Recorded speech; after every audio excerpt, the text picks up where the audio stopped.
Tell us about your policy plans and how they will impact the lives of American citizens. So we're going to have more jobs than we've ever had. Look, we had that. Nobody ever had an economy pre-COVID, and then after COVID, we did a phenomenal job. We handed over a stock market. We would have had a depression.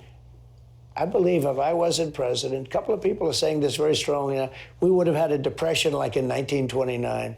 That was a bad thing. COVID came in. Nobody knew what it was. Nobody knew how to handle it. We closed it down to China. Governors then made decisions whether they wanted to keep it. Actually, the Republican governors made the right decisions. The Democrat governors closed everything down. It was up to them. It wasn't up to the president. But you focused on lower taxes and deregulation. That's right. Tell us how that leads to job creation. So I cut taxes more than any other president in history, more so than Ronald Reagan. We had the biggest tax cut in history. All of a sudden, and we had business incentive cuts. And they hired people at levels that they've never hired before. As an example, Apple and other companies, they have big money, billions and billions of dollars offshore outside of this country. You couldn't bring it back. There was no mechanism to bring it back. And then the tax was too high. They had to pay like 50% tax. Who's going to do that? And I made it so that they could bring the money back. I made it much simpler, and I also reduced the tax. And the billions of dollars came pouring back into our country, and they were spending the money. So here's what we're doing. We're going to get the first thing, we're going to get energy way down. Drill, baby, drill, all right? We're going to get energy way down. That's going to lead to the inflation. What's killed this country more than anything in the last 3.5 years is inflation inflicted upon this country by Sleepy Joe Biden. The inflation has been a disaster in this country. And it's killed the middle class, it's killing the working class, and we're going to get inflation brought down. We have to bring prices down. How do you do that? How do you get inflation down? If we bring energy down, other things are going to follow. So how many jobs do you think can be created by unlocking the energy capacity in America? Numbers that you haven't seen before, numbers that we've never seen. What, Oh, we were millions? doing it. We would, yeah, millions of jobs. That's what we need. We need millions of jobs. And we need people to come into our country, too, by the way. I don't want to say we're going to close the border, but we're going to have people come in, but it's going to be people that we should have. In a post on Truth Social, you said that seniors should not pay tax on Social Security. And, of course, this made big news, but the Committee for a Responsible Budget says that that will mean increasing deficits by $1.6 to $1.8 trillion. Because we can cut other costs. There's so much waste in our government. The other So that's what I want to ask. Where do you get the revenue to offset that? Because it's also apparently going to advance the insolvency date of Social Security's retirement trust fund by over a year. Well, you know, one of the things good about that is that's when people will make a deal. You know that. But we're going to take care of Social Security. We're not going to do anything to hurt our seniors. There is so much cutting. There is so much waste in this government. There's so much fat in this government. I also have no tax on tips. That's a big deal.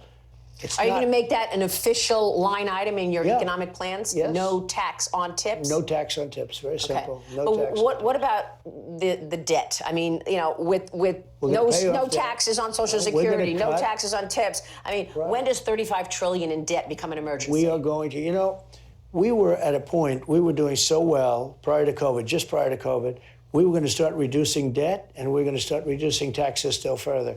You know, I gave the biggest tax cut ever, bigger than the Reagan tax cuts. But you know what happened? It was very interesting. We took in more revenue with a smaller percentage of taxes than we did with a big percentage of taxes. And nobody understood it. I did. Some people did. But few people understood it. But when we cut taxes, we took in much more money. The country made more money. And we were getting ready to growth. We were getting ready to pay off debt. If you would please explain to us how your economic policies that will impact the lives of American citizens differs from Kamala Harris's economic policies. I don't have enough time. You know, you'd have to give me like the entire day.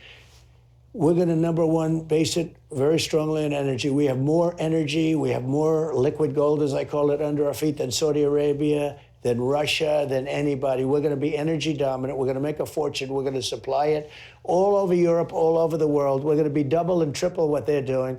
We're going to have tremendous energy, and we're going to lower our prices of energy. Do you know, people in New England, they pay some of the highest prices in the world because we don't have a pipeline, because New York won't let a pipeline go through a very poor section of New York where they need the jobs. Number one. Number two, we're going to do a tariff system. We're going to bring back our auto jobs. we're going to say to people, we don't want your cars. We're going to tariff those products, and we're going to have reciprocal tariffs. We're going to take in a fortune, but we're going to tariff those jobs. We want them to build auto plants in the United States. So right now, some of the biggest plants in the world for automobiles are being built, you know where? In Mexico, right on the border. And they're going to make cars and sell them into the United States. And those people in Michigan that love me and that I love and that are going to give us a victory because their auto industry won't exist in 2 years if she gets elected. China's going to make, and other countries are going to make all the cars. They're building some of the biggest auto plants. A friend of mine does that business.